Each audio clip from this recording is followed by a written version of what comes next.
নিষ্পাপ হয়ে এসেছি, নিষ্পাপ হয়ে যাব। এই দুনিয়াতে পিটাপিটি মারামারি কেন করব?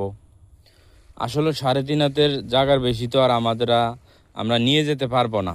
তাহলে কেন মামলা হামলা পিটাপিটি মারামারি কেন আমরা এগুলা করি?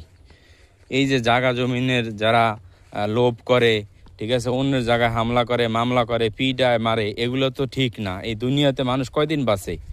আসলে একটা জিনিসই কি, নিজের বিচার যদি নিজে করে তাহলে কোথাও যাওয়ান লাগে না। কোর্ট, আইন, প্রশাসন, কোথাও যাওয়ান লাগে না যদি নিজের বিচার যদি মানুষ নিজে করে।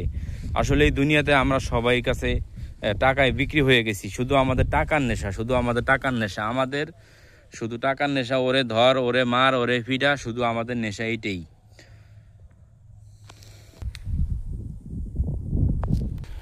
মানুষ যদি ভাবতো যে আমাদের একদিন মৃত্যু স্বাদ গ্রহণ করতে হবে, তাহলে মানুষ এত কিছু করতো না। এই দুনিয়াতে পিটাপিটি মারামারি মামলা হামলা এগুলা জীবনও মানুষ করতো না। আসলে মানুষ কেন বোঝে না মানুষ? ধন্যবাদ।